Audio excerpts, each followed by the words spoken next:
Melissa and I are happy that you're joining us for this month's second virtual Hangout. So we're really excited to have a part two of this really important discussion. We had such a great time, and we really just started to scratch the surface of this discussion. So that's why we thought we have to bring Cassandra back and just continue touching on all of these important points. And I know she was just starting to share some really helpful tips. So this will be a really great evening to dive into. So for those of you that may have joined us, I see a lot of familiar faces. Number one, we are recording our virtual Hangout as we normally do. And so this will be on Her Library as early as tomorrow. So know that if you ever want to come back, even rewatch our part one with Cassandra, just to sort of review the information that we went over, we have that available on Her Library. And this evening, we'll be starting with I will be whipping up a warm seasonal beverage. I know sometimes we like to whip up a mocktail or a quick app, but tonight we're whipping up a seasonal favorite of mine, and I'm really excited to enjoy this as we move on with the discussion. This topic in particular is meant to be engaging. So please use the chat as Cassandra moves through her discussion and is engaging with you. Please feel free to put questions, comments, raise your hand with engagement. So we really want this to be a fruitful conversation and meaningful for everyone. So we're really excited. And then I also want to make sure I do not forget to, let me share my screen, thank our sponsors, because of course we could not do this without them. So tonight's virtual Hangout, we're giving a big thanks to our presenting sponsor, West Pharmaceutical. And of course, we have additional support from Merck, Daiichi Sankyo, Lilly, and GSK. So they truly are, our cheerleaders in the education space. So we are really thankful to have them as our supporters for this evening and for many of our digital education events.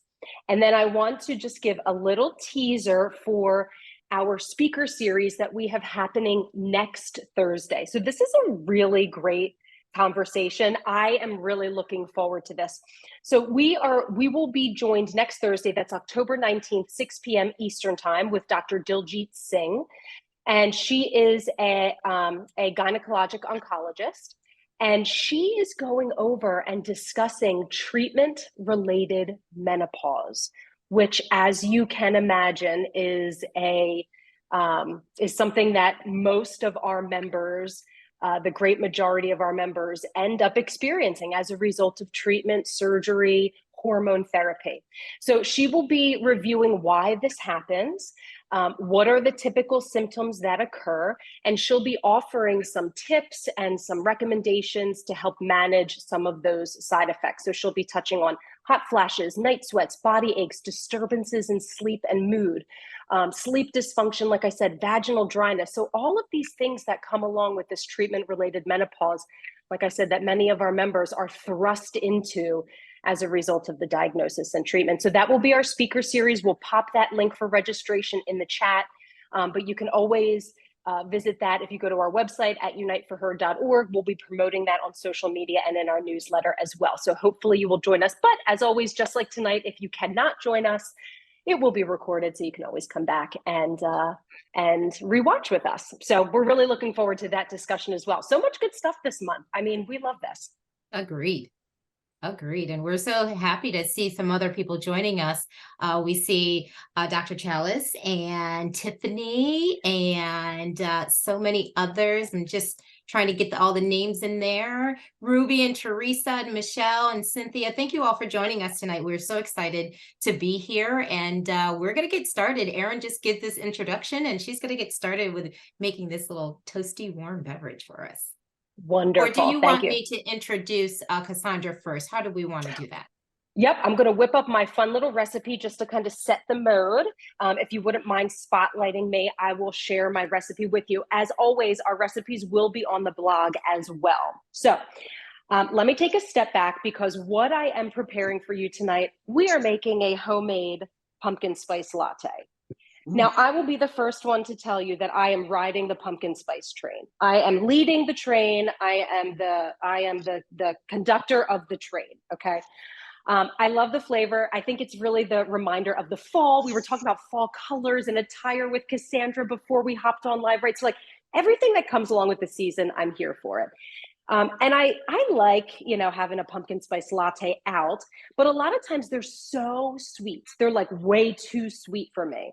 So I feel like I know I can make this at home, and with just a couple ingredients that you probably have in your spice cabinet and in your pantry, we can whip this up together. So that's what we are doing this evening. So let's get started. So the first thing that I have going on my stove is I have a cup of warmed milk. So I'm using a small saucepan. And I am using an unsweetened almond milk. Any sort of milk that works, even something that's good and frothy would be fine. So like an oat milk, but any sort of milk would be perfectly fine. If you want to use a cow's milk, go for it. And I just lightly simmered it. You can sort of see, I don't want it boiling. I don't want to see any bubbles. I don't want to burn it, but I'm just sort of warming this through. So I'll take my cup and I'm just going to put it in any sort of vessel because I'm going to froth this, okay? Now the volumes for our liquids are really forgiving. So if you want something a little smaller, or you might find that this makes 2 servings for you, so we'll sort of manipulate this a little bit. So I poured it in here. The one tool that we will need is a milk frother. So you can buy them. I mean, it is Amazon Prime Day. You can get them on Amazon, little fun tool. I have this handy dandy little frother thing here that I like to use. So all we're gonna do is just froth our milk until it starts to get nice and bubbly. And I'll come back to that. And we just sort of wanna create like just a little like foam that we'll add on top of our mixture. So we'll do that for another few seconds. Once it starts to get nice and frothy, we're just going to aerate this. And this is something fun that you can use this tool for mixing a lot of different things. So sometimes if you're making like homemade hot chocolate, if you're just sort of mixing beverages, it's really something fun that you can use in the kitchen. So I have that frothed a little bit. Now let's get over to the coffee portion of this. So this recipe I just brewed a little bit of espresso. So I'm using 2 shots of espresso here. And you could absolutely use half a cup of just regular coffee if you wanted. It is a little later in the day, so if this is something that you wanted to enjoy without keeping you up, certainly look for that decaffeinated option. So I'm using a little bit of a larger mixing vessel because I'll be adding all of my pumpkin spice goodness into here. All right, so let's add our espresso. And then to this, yeah. And I hear a little bit of background noise, so let's remember to mute ourselves. You're welcome to come off of mute as we engage and once we get in with Cassandra. But until then, let's take our espresso. And the first thing we're doing is adding pumpkin puree. So of course it wouldn't be a pumpkin spice latte without some real pumpkin puree. So I have 3 tablespoons here that will go in. Great. And I just used a canned pumpkin puree. So whatever you have, if you're making pumpkin pie or you're making your pumpkin oats or your overnight oats with it, it's whatever you can find in the pantry. So 3 tablespoons there. And then we're adding a little bit of sweetness. So 1 to 2 tablespoons of real maple syrup. So depending on how sweet you like it. Again, I don't like anything really sweet, so I'm going to be a little bit on the lighter side. So a little maple for sweetness. I have 1 teaspoon of pumpkin pie spice. If you don't have pumpkin pie spice, use cinnamon. Also in the blog, there's a really great simple recipe for how you can make your own pumpkin pie spice blend at home, because it's really just a blend of nutmeg and cinnamon and allspice and I think cardamom are just like those simple ingredients so you can make that blend on your own. And then finally, a little bit of vanilla. So a little splash of vanilla, about a teaspoon. And then with a whisk, I have a fork. Oh my gosh. You know what this immediately smells like? Is a spice wafer. That's what I'm getting. I'm getting hints of spice wafer. So we're going to mix really well until everything is combined. I'm using a fork. Again, you can use your own little small whisk if you have one, until everything is really, really well combined. Okay. Now I'm using my favorite mug. So You could use whatever favorite mug. I like this because it reads, this is like my little, when I'm having a tough day and I want a little bit of inspiration. This is a quote from Glinda the Good Witch, because we love Glinda. And it says, "You've always had the power, dear. You just had to learn it for yourself." And I think I use this mug when I need that reminder that, like, we all have that power in us. We just need to remind ourselves sometimes. So that is my motto for this evening. So in goes our espresso. Again, use whatever size you want. Let's grab our frothed milk. I'm going to add a little bit more to it. You could make it as fluffy and frothy as you want. We're going to top this right on top. Perfect.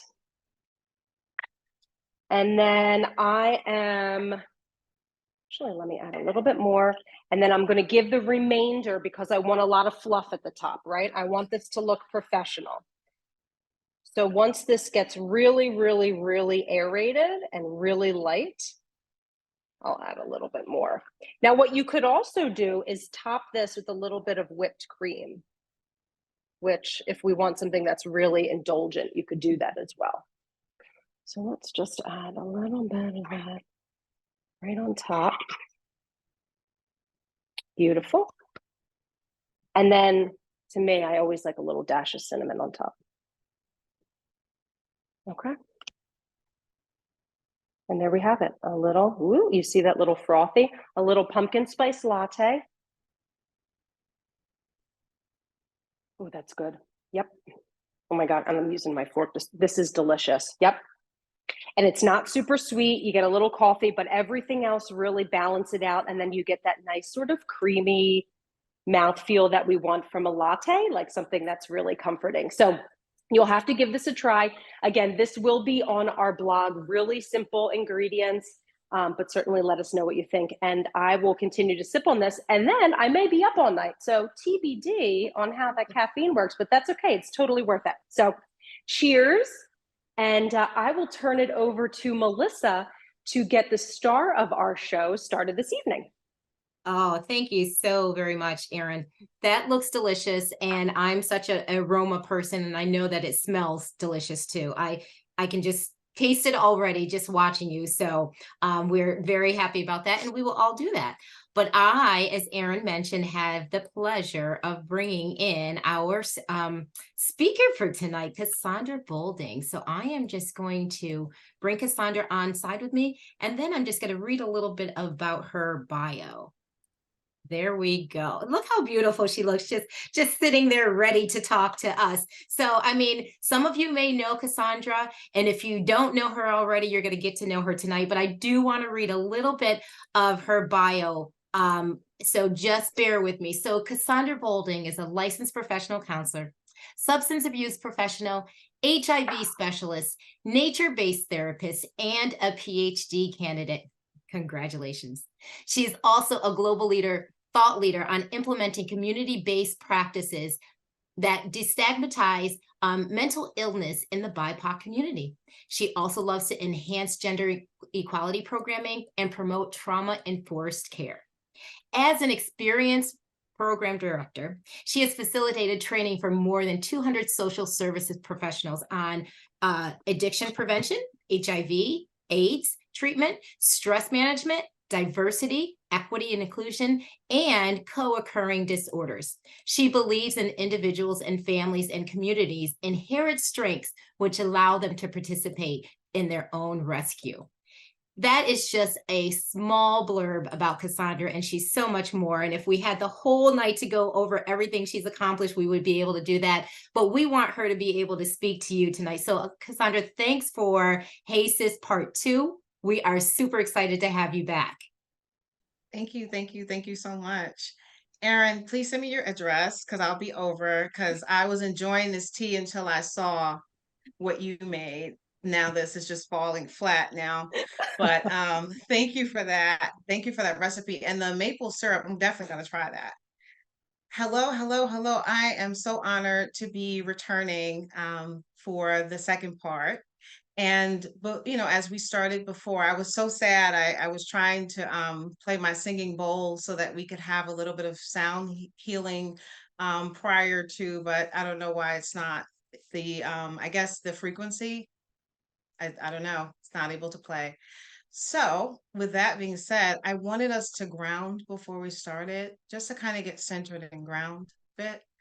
So, wherever you are, if you're lying down, if you're sitting down, if your feet are touching or your legs are touching a surface, that's fine. If you can, putting your feet on the floor.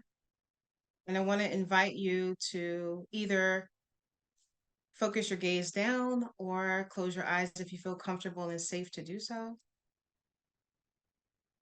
And just feel the weight of your body wherever it is, on a chair, on the sofa, on the bed. Feel the texture of your clothing against your skin. Feel the temperature in the room. And now just scan your body to see where you may be holding any tension. And I'm going to invite you to take a big inhale through your nose and to fill your stomach up with air. And you can even place your hand there if you feel so inclined to do so, and just feel your stomach expanding as you inhale. And hold that inhale. And slowly exhale and feel your stomach contract. And allow your body to relax even deeper. And let's take another big inhale through our nose. And feel your stomach expand and hold. And slowly exhale and feel your stomach contract. And allow your body to relax even deeper. Allow your shoulders to fall. Allow your face to relax. Allow your arms to relax, your legs, your feet, your toes. And just be here now. Allow yourself to be present, fully present for yourself in this space. And we're going to create a safe space this evening by allowing our attention, our awareness, and our focus to be here now.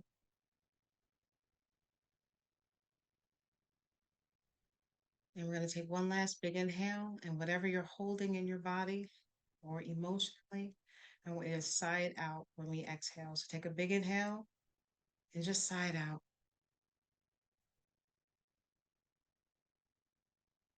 Okay. When you're ready, you can open your eyes, wiggle your toes, wiggle your fingers. Welcome, welcome, welcome, welcome. We're all here. I am so grateful, like I said, to be here for the second part of Hey Sis, Are You Okay? For those of you who this may be your first time attending, we actually had such a beautiful discussion the last time. We were talking about some of the implications, the impact of cancer as it pertains to Black women, and we were talking about depression. But we talked a lot about historical context and kind of connecting the dots in terms of, why cancer and depression impact the Black community, and especially Black women, specifically in the manner in which it does. And we talked a lot about supports, and we were really digging in, and then time was ticking away. So I want to kind of, for those of you who weren't at the initial one, I want to run through the slides really quickly just to kind of give context. But again, like, I want to invite you to definitely utilize this space. This is a space where we're going to be interactive. I'm not going to sit and talk at you. I want to invite you to have conversation with me and for us to commune as we do within our cultural context, which is collectivist. And, the one depends on the many on the one. And we have the best conversations in social spaces. So I'm going to invite you to do that. Like, once we dig in a little bit, just to give you a little bit of context and foundation for our discussion. And then we're going to get talking. So whenever you're ready, you can put the slides up. Thank you. And she fly. Okay, so we started last week. We were talking the last time we met, hey sis, are you okay? We can go to the next slide. And we're talking about Black women, depression, and cancer. Uh-oh, it's not going to the next slide. No, I am trying. Hold on. Sure. One moment. No problem. Not sure why it's not advancing. It's okay. So, and I'll just keep talking while we move on. There you go. Um, so I actually had the honor of facilitating another group yesterday. And it was so interesting because we started talking about support. And that was kind of where we left off when we did the last, Hey sis, you okay? We were talking about the difficulty around asking for support, as Black women. And oh, are we up? Are we up? So we were talking about like some of the challenges around that. And so, just very quickly, some of the objectives will be understanding the prevalence of depression in Black women, cancer, exploring the factors contributing to depression, a discussion of the impact on cancer treatment outcomes. And we covered a lot of this. So we really, especially point number 3, we talked about the gender bias and the racism within the medical system that impacts Black women in their treatment, especially being able to access the necessary treatment modalities that are required during this journey. We talked about, being believed, being listened to, and Black women being seen as being able to withstand more pain.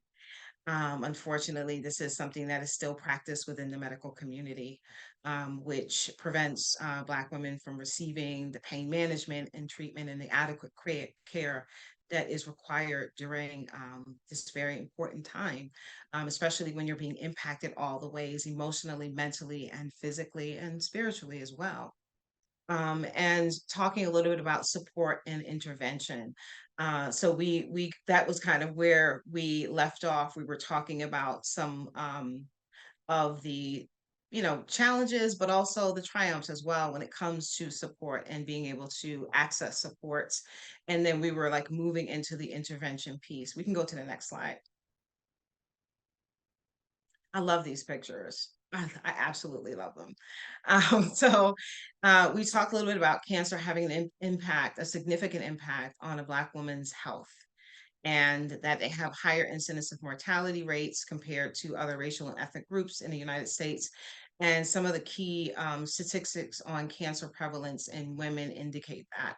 And it speaks to, like I said, just these facts speak to, again, the gender bias and the racism within the medical system, unfortunately, in terms of incidence of the higher mortality rates, that is. We can go to the next slide. And it kind of talked a little bit about the 2021 estimated 34% of all new cancer cases in Black women were breast cancer. We can go to the next slide. And so this was, something else that we covered, like the disparities in cancer incidence and mortality rates in terms of Black women are influenced by various factors, and this includes socioeconomic status, access to healthcare, genetics, lifestyle, cultural factors. And addressing these disparities requires comprehensive efforts, including promoting health equity, and including gender equity, raising awareness, improving access to healthcare, and conducting target research and intervention. And so that's something that I didn't speak to the last time, but in terms of research, there are definitely huge inequities in terms of research as far as Black women are concerned. And this is across the board, not just in terms of cancer research. Next slide, please. And so risk of diagnosis based on race. And so there were some stats on that as well. And then risk of depression. So this is what I want to focus a little bit more on. So it's important to recognize that depression in cancer patients, regardless of race and ethnicity, is a significant concern, and it adversely affects their quality of life, their treatment adherence, and overall well-being. And so healthcare providers and support networks play a crucial role in identifying and addressing depression in cancer patients, including Black women, to provide comprehensive care. And I emphasize comprehensive care because that means culturally relevant care. Because when we think about depression and its diagnosis and what it looks like, its manifestation, it looks different, when we talk about Black women. And it looks different for all the reasons that we explored previously in terms of historical context. One of the things that we focused in on was Stoicism and, the trope of the strong Black woman. right? And having to be strong, and having to be strong for her family, having to be strong for her community, you know, sometimes her church community, but the community at large. And many of the women in most of the support groups and individual sessions that I provide speak to that, um, being the one, like being the go-to person for everyone, and then having this diagnosis and having to seek support. I was actually facilitating a group, and it was something so powerful. One of the participants shared that she said, I was always the person that everyone went to. And she said, like, during the initial stages of her treatment, she was still working full time. And so her family, her children, her adult children were watching her work full time. And so they were like thinking that, you know, not, I don't think it was an intellectual level, but I think in terms of their desire for her to be okay, it was like this was a sense of normality. And for her, it was the same. So she continued working, like, to create some sense of normalcy. And for them, it was like seeing her be strong, you know, indicated to them that, okay, mom is okay. And I think like that's why I titled this talk what I did, Hey sis, are you okay? You know, because sometimes we say we're okay, but we're not okay. And especially for Black women, we don't believe that it's okay for us not to be okay, you know, because so much rides on us. There are so many people that depend on us, on our support, on us being okay. Because our okay, and I'm gonna make up a word, our okayness allows for them to be okay. We can go to the next slide. And so misdiagnosis and underdiagnosis, and this is relating to cultural factors and systemic factors as well. So we talked about the racism that's permeated within the medical and the psychological community, unfortunately.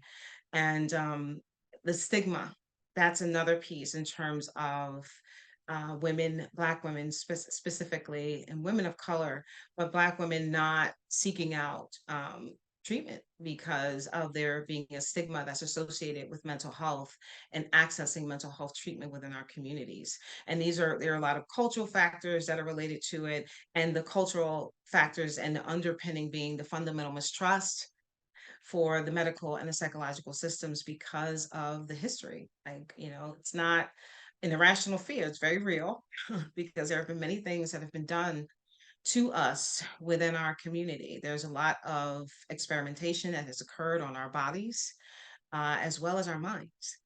And so there is a fundamental mistrust of these systems. And unfortunately, that prevents people from seeking out both medical as well as mental health care. And then there are other disparities in terms of limited access, or limited access in terms of representation, because representation does matter. Having a clinician that's representative of the community that they serve matters. And so that's also one of the other challenges for many women who seek out therapy, who do kind of overcome the fear or the apprehension associated, and then they're not able to access someone that's representative of their community and their cultural context. And, you know, that's something that is definitely changing now, and it's definitely changing. 2020 definitely shifted that. And I'm quite sure if there are any psychologists or therapists in this space with me, you know that 2020, we had a significant hike in how many people were seeking counseling. And it's an unfortunate set of circumstances, but I was really grateful that people recognized the need to seek counseling. And so culturally relevant care is something else that I'm very passionate about in terms of creating culturally relevant interventions. Because if the intervention is not culturally relevant, it's not going to be sustainable. If it's not representative of my cultural context and my worldview, it's not going to make sense to me. And therefore, it's not going to be sustainable. And I'm not going to be able to carry what I'm learning forward because it's not relevant to my cultural context. So that's something else that when we talk about the historical context of why the disparities exist, both in the medical as well as the psychological, these are some of the reasons why. We can go to the next slide. So these have a synergistic effect. So they actually increase the severity and intensity of each other, depression and cancer. And because of the reasons that we discussed, you know, the socioeconomic, societal, governmental, and institutional racism that permeates the systems that Black women have to access in order to receive the vital care that's necessary immediately after a diagnosis for her care. And we can go to the next slide. I don't want to belabor it because I can get on my soapbox. So thank you. I wanted to kind of run through it because I really want to look at the baby. I really wanted to make sure that we had enough time to have a real dialogue. Thank you so much, Melissa or Aaron, whoever was doing the slide presentation for me. It takes a team. Yes, it does. It really does. And one of the things that really struck me yesterday, and I want to, you know, kind of fold back into where we left off and then kind of go into interventions. I was, again, I was facilitating a discussion and we were talking about support. And it was so striking. One of the participants said, yeah, I'm on Cancer Island. And, you know, I was like, let's definitely unpack that. Let's discuss that, explore what you mean when you say that. And she was like, yeah, I'm on Cancer Island. I'm here all alone. And she was like, cancer isolates you. And, you know, it was just so powerful. And it was so powerful. Uh, wow. That that struck me. And then she said something else that was really powerful, and it made me think about this diagnosis. Although I've heard similar things, but just I don't know, it was just something about the way that it was said that it really struck me. She said, "Yeah," she said, "I almost feel guilty for my diagnosis, and I feel responsible in some way, and I feel like I need to explain." That I was getting my mammograms, that I went to, you know, see my gynecologist, that I was being responsible. And I was like, wow, because of all the people that depend on her and like almost feeling like she let them down. So that really it was a very powerful moment.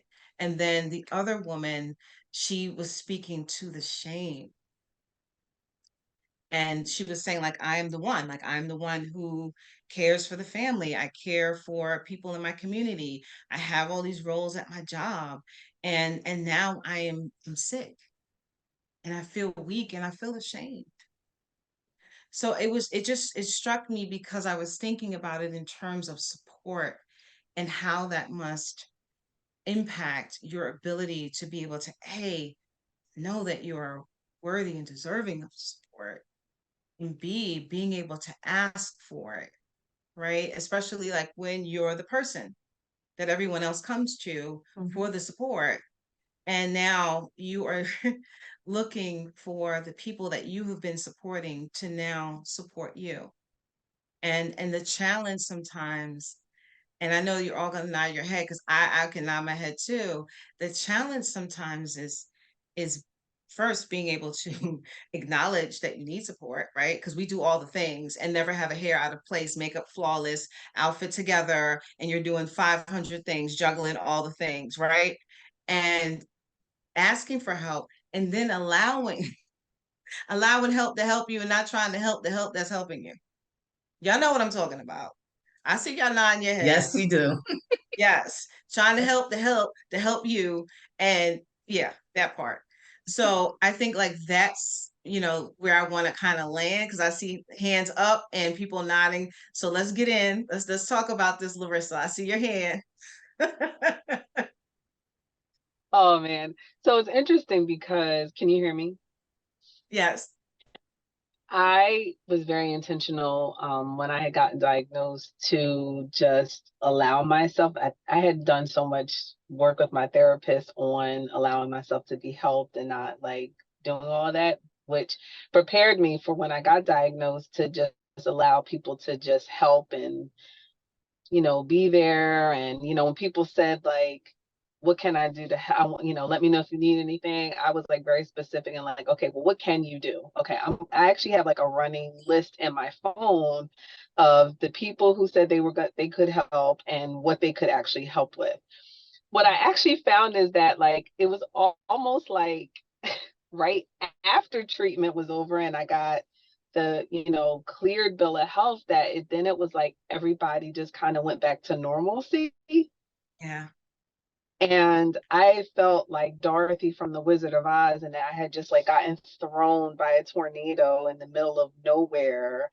And couldn't even get my bearings together. And it was very hard to find, like, it was almost like everybody was looking at it as like, okay, well, you survived, you got through the treatments, you're cancer free, like, let's get back to normal.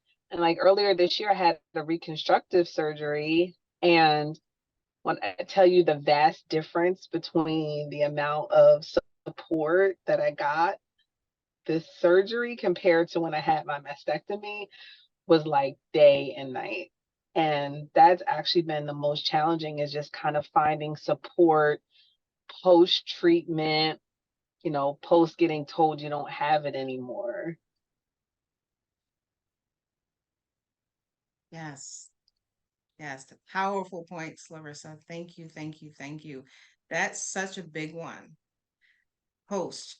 Like when everybody's like, oh, she back, she fine, we can go back. That part. And feeling the pressure to go back to that role. Thank you so much for sharing that, Larissa. That was like so spot on, in terms of a lot of what I'm hearing as well. Dr. Chalice, Hello, Chalice, everyone. sorry. Hi. No, you got it right, Cassandra. It is Oh, Dr. Chalice. Hi, I'm so sorry I can't be on camera, guys. I really wish I could. Hopefully, I will be able to make it on camera, but I'm actually driving. And I okay. wanted to be here to support, Unite for Her and Cassandra. I absolutely loved your training at Still Rise Farms that Unite for Her hosted. And everything that you're saying is right on point. Like Cassandra, I'm a licensed professional counselor too. I'm also a breast cancer survivor. And Cassandra, one of the reasons, another reason why I'm here, not just because I love your presentations and you present awesome information, but to receive the support.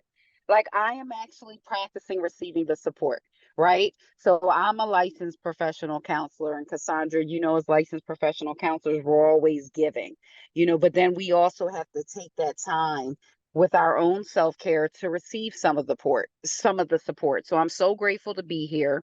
And my comment is, it is difficult for us to reach out as African American women. One of the challenges that I face, and I'm sure others face, and Cassandra, I think you mentioned this, is, you know, well, when you do reach out for help, you're not quite getting the help that you need. Does anybody else feel that way? Does anybody else have any suggestions? Great. Thank you so much for that. And thank you for posing that question. Feel free to come off of mute if you want to answer Yeah, that definitely. question. Just hop in. This is a conversation. Y'all know how we do. Y'all know how we do in the beauty salon when we talking it up and we just jumping in and talking.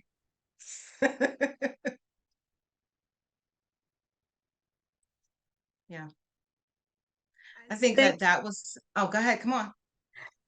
Hello, everyone. I think that when we do ask for help and we don't receive the help that we are expecting, and then we go back and say to the people, well, I need you to do this. You didn't do it quite right. Or so then we don't want to seem ungrateful. That's what it is. We don't want to seem ungrateful, and also for me, when people asked me, could they help? It was always in the back of my mind that they would come over and do what I asked them to do, but then go back into the community or into the family and talk about me and say, oh, I really feel sorry for her. And we don't want people to feel sorry for us. Just be empathetic and understand what we're going through. it's really difficult to accept help. It really is. And I don't know how that can be changed. I really don't know. Anybody? I don't know. It is hard. My name is Tiffany, everyone. Good evening. I think it is, hi, I think it's difficult. I know for me, I was diagnosed with breast cancer at the end of 2020, and I'm normally not someone that asks for help. Mm-mm. But when you work in a helping profession, you know, my background is mental health and substance abuse, and I worked in healthcare all my life. And when you do that, it's just you're always giving and giving. And when I went through treatment, I still worked.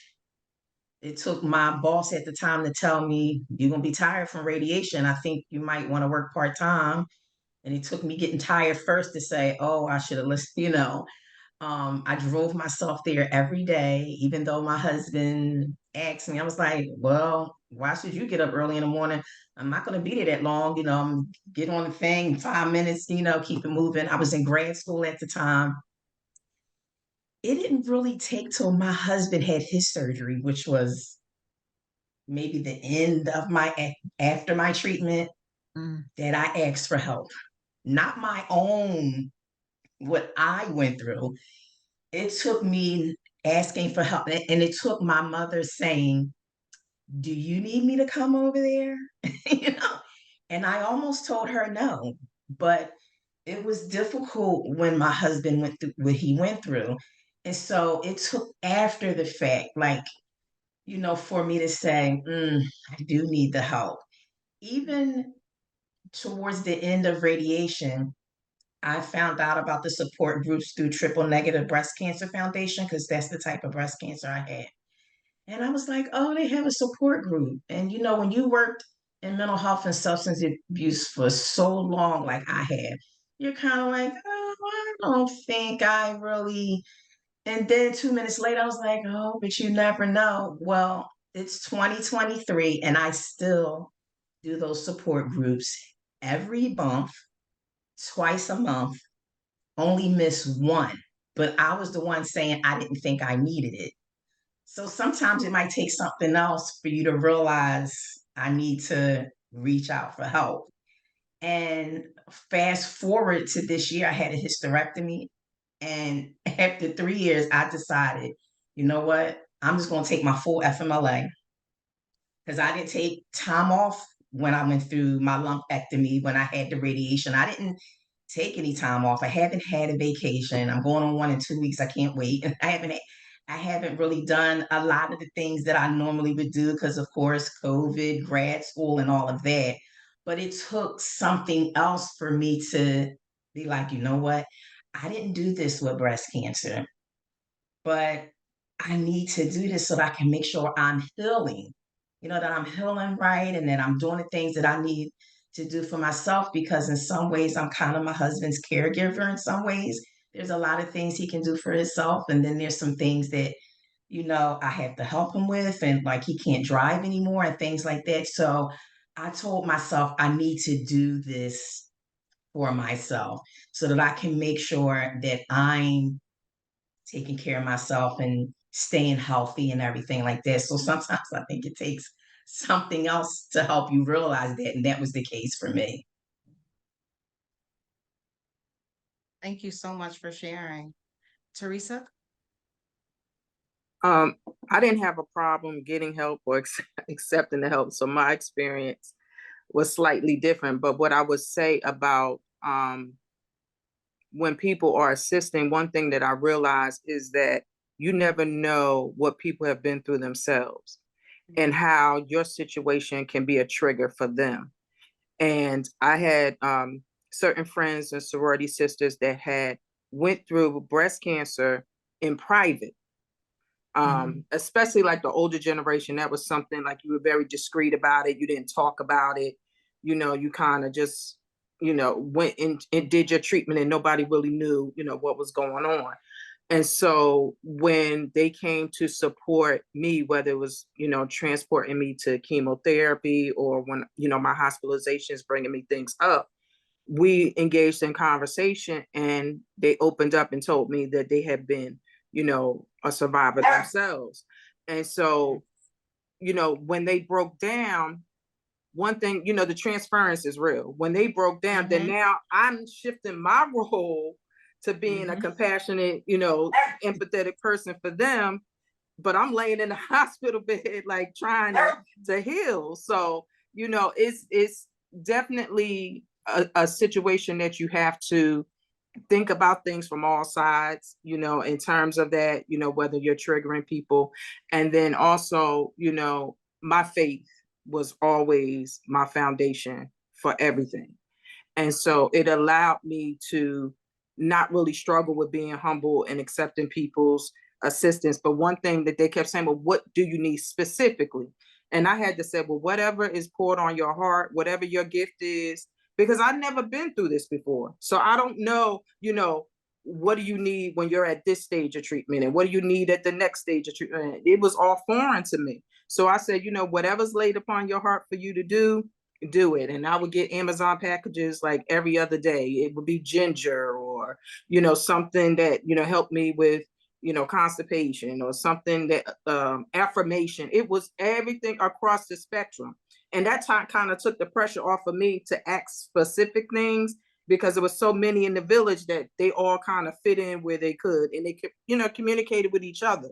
So that was a situation where I'm still receiving the blessings. I'm doing radiation now and they call me and they're like, do you need me to drive you to treatment today? And, so I'm grateful that it was consistent across the board with the village. And, some people tapped in when others couldn't.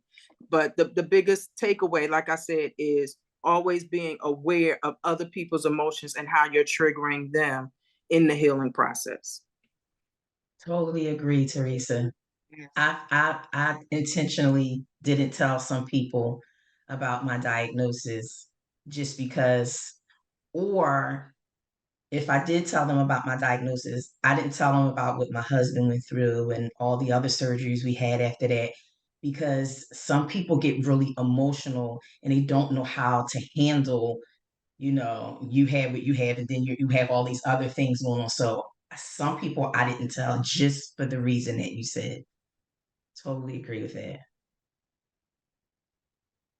Well, I don't need to say anything else because y'all are just, all the wisdom, all the jewels being dropped. I could just turn my mic off right now. I will This is say that great. Yeah. when I would have people say like, let me help you, it's interesting that a lot of, it seemed like people were very fast. I'm going to use the word fascinated. I don't know if that's the right word, but on like, well, let me take you to chemo. Like I don't know. It just seemed like everybody wanted to take you to chemo. And I was very protective of that space. One, my husband was like insistent that he wanted to do it and be there for me in that way. But it was also like I felt very vulnerable when I went to chemotherapy, and it's not something that I wanted to be vulnerable with everybody with. And I also know some of the strengths and weaknesses of my friends. And like I have one friend who is going to be late to her funeral. And I had to be real with her and say, I love you, girl, but since we've been friends for 20 years, you have not been on time for anything. And if I'm late, I'm going to be really pissed. And I didn't want to be more stressed. So I just said, if I need a ride home from chemo, that you can do. But to get me there is definitely not something that you're going to do. And I had my one friend who, she was very like, she came with me to my plastic surgery appointment. She was so prepared. She's like, I got questions if you need me. She was early. She was like, got me there. But I didn't realize how bad she was emotionally challenged with what I was going through until she got there. And just like her nervous energy came out, and her and my doctor had like a little bit of an argument because of her nervousness coming out. So it's like, even with some family members, when Miss Teresa talked about triggers, like it was some of what they were supporting that was triggering them just based on what I was going through and how they were not able to process it properly. Excellent points. Excellent You, points. I think, go ahead, Teresa. there was one thing that I thought about. I'm new to social media. I got on social media. I was diagnosed November 4th of last year. And shortly thereafter my diagnosis, I joined the social media world because I wanted to know information. Like I was Googling it, but I also know that we're stronger, as you said, as a collective. So I wanted to join certain things. And it was like, oh, go to Instagram. Oh, go to Facebook. I'm like, I'm not on these things. So I joined. And I would like to say in terms of a resource and a support, there are survivors or thrivers or whatever their titles are that are excellent resources across the world that I was able to tap into and just, ask questions that I felt like came from a genuine place because they lived through it. With me, I am 4 weeks out from a double mastectomy. And I just kind of like, I wanted to mentally prepare, like, okay, what is life going to look like after this? How do I prepare? What should I have in the house? How am I going to feel? Should I do reconstruction? Should I not do reconstruction? Like all of those things, they opened themselves up to me with open arms and explain. And yes, you have your doctors that are going to talk to you and give you all of those things. But I just wanted someone of lived experience to talk to me and just hold my hand and be tender with me and be real, about what my new life was going to look like. And it has been an amazing resource. So I don't want to discount that in our conversations. Yes, we have our real life people that walk with us every day, but there are people just like in this collective right here that you can come across that can be an excellent resource and support to you in this time. So I just didn't want us to walk away and not mention that. Totally agree, Teresa. Thank you so Totally agree. I mean, that's why I feel like I've been able to get through all my treatments, even after breast cancer, the surgeries that I've had, and my husband, like all of the people that I met in the breast cancer community unite for her. Always know that they're going to always be my favorite because they've been there for me beyond breast cancer. And the Triple Negative Breast Cancer Foundation, like those two organizations have been absolutely amazing. And I have met so many people through those organizations where people just was checking on me and calling me. See, people that I'm gonna say I've known for about 3 years, more so than friends and family that I've had, known longer. And so, yes, you're absolutely right. They have reached out and continue to reach out and continue to be supportive, and because you sharing something that someone else been through.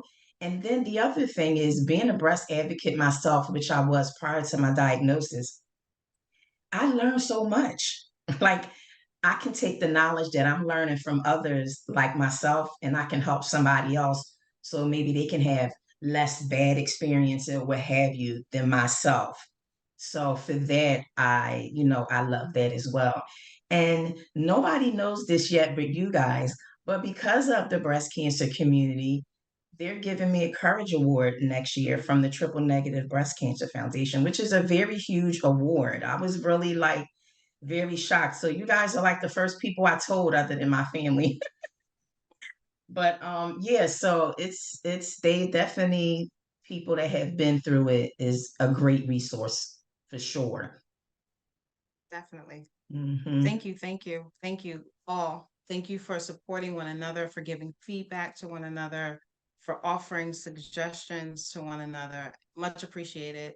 I love the collectivist societal structure because one depends on the many and the many on the one, right? We're stronger together. And one of the things that I wanted to say was in terms of, because Cynthia, you talked about it and a few of you talked about it, being able to, Larissa, you talked about it as well, one of the things I kind of going back to that historical context, one of the things that I thought about when I was preparing was I thought about my mom, my grandmom, and watching them throughout illness, throughout whatever they were going through. Like very rarely saw my mother or my grandmother ask for help. My grandmother was in a wheelchair, and you would have thought she wasn't in a wheelchair, the way she would maneuver around and like get the things and do the things. And, understanding like if you go further back, like there was no support, right? And being able to understand like the necessity for them to be able to do and to do with very little emotional response to whatever might have been happening, whether they were overwhelmed, whether it was difficult. And so kind of that being handed down and understanding that that historical context is handed down without the context, right? So we just see this strong, right? And thinking that we have to be strong and this is how we have to show up. And that strength looks like us having to do it all, right? And then, like Larissa, you talked about such an important point after. And after needing that continued support, the emotional support and other types of support as well. So that's so powerful. I think we're about to do a 3. I feel the 3 coming on, but I the other thing I wanted to share was that the support, like all of you talked about, like the identification is so important.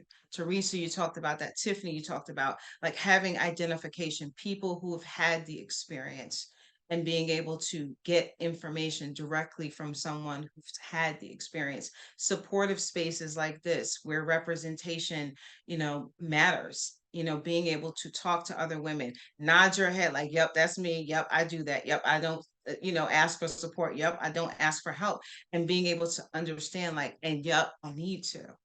And yep, it needs to change. And one of the things I think that's so important is that narrative, that narrative about the strong Black woman. That's the counter messaging that has to happen to change the narrative. Cynthia, you were talking about that. Like, how do I do that? And the vulnerability that's required as well. And not feeling safe to be vulnerable is what I heard you say. Like, I don't feel safe to be vulnerable in that way in certain spaces. And again, that's so important in terms of understanding the context of that. That vulnerability meant not just, that their weakness or the judgment of it, but sometimes that vulnerability meant that you could be victimized or you were a victim.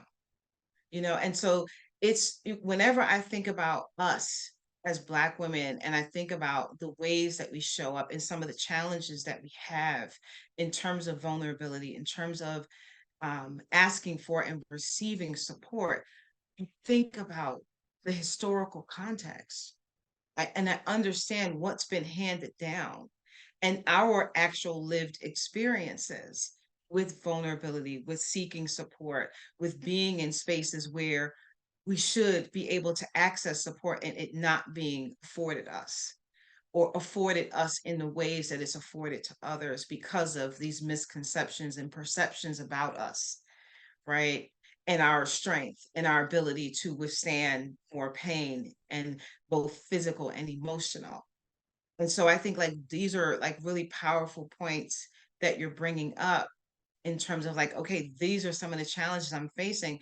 And it's not because I don't have the desire to.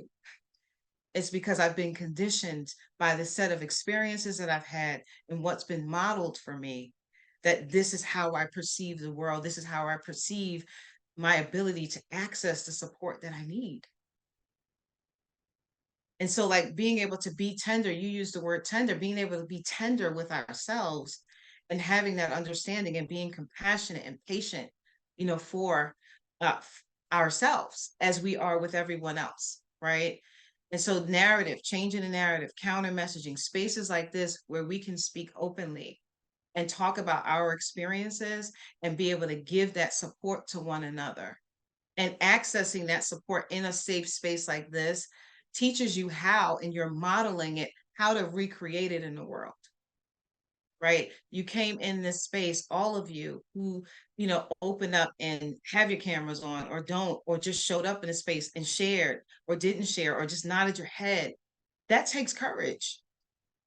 And so in doing that, you can then take that and recreate it out in the world. because it's like understanding, how did I feel safe in this space? What was it about this space that allowed me to feel safe? And being able to recreate that in other spaces. So the counter messaging, changing that narrative is a big one, is a big one. Changing your narrative about what it means to seek support and what it means to receive support, and being able to understand the necessity of it. I'm gonna leave you with this. One of the things that I heard that really stuck with me, it was like, how something just, smack you in the head. You're like, oh, they said, like, how we always say you got to have your glass full, because you can't pour from an empty glass. This person said, what's in your glass is for you. You pour from the overflow that's in your saucer. That's what people get. Your glass has to be full and overflowing so that it can go in that saucer. And that's what the people get. You keep what's in your cup for you. And that hit me so hard, because I'm like, wow, that's so deep. Because if my cup is not full, that means there's nothing in the saucer. So I have nothing to give. Right. And we will give until we have like this much, and we're still trying to siphon out more. And so that analogy for me really struck home. Like, your glass has to be full, and you give from your overflow so that you always have what you need in your cup for yourself. I like that. I'm at time, right? Yeah, but wow. Yeah. I just wanted to be good respectful of analogy. everyone's time. Thank you. Yes, yes. I'm going to bring Erin back on too, but oh my goodness, this, Cassandra, that last analogy, that was so good. So good. Very good. Amazing. I'm sitting here, I was texting Erin. So if you saw my head down, Erin and I were texting ourselves back and forth, and we're like, oh my goodness. Like I said, I feel like I just want to open up myself and just, you have made this a safe space. And I think I could speak for everybody who's here. You've made this a safe and a comfortable space for us to share and to get to know one another. And the comments that everyone has, just expressed tonight have been so meaningful and so helpful to one another, and just so beautiful. And Tiffany, congratulations on this upcoming award. That's amazing. Thank you. But each and every one of us who are here tonight are amazing. Cassandra said it best. You showed up, whether your camera was on or off, whether you had comments or not, you were here. And that makes you like a superpower, a superwoman. And, just thank you for being here tonight. And I'm going to let Erin speak as well and close it out. Yeah, thank you so much. And I consider it such a privilege just to be here and listen to all of you share your experiences and learn, and just hear, the honest truth of all of your experiences. So I appreciate you just allowing me to be here and just watch and engage. And what an incredible conversation. Yeah, I think that moment and that point at the end is really going to stick with all of us. So we appreciate you so much, Cassandra. Perfect. Wonderful. Okay, wonderful. Well, again, hopefully you will share this discussion with others that will also benefit from it. So this will be on our library tomorrow. So please come back and re-engage. Michelle, oh my gosh, Melissa put Cassandra's email address in the chat. So please feel free to reach out to her, as well as her Black Lotus Counseling website. So check out that, because it's just, the whole collective is just a wonderful group. So be sure to jump in. Just a quick reminder before we wrap, again, we have our speaker series happening next Thursday, the 19th, and we're talking about treatment-related menopause. So we have a physician coming in just to talk about all of that and the side effects, and offering some symptoms.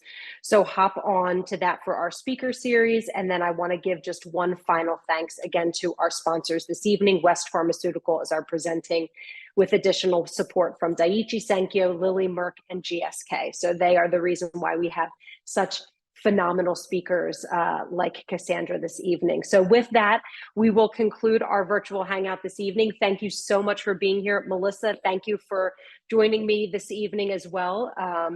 So appreciative, and everybody stay healthy, stay well, and hopefully we'll see you again soon. So take care.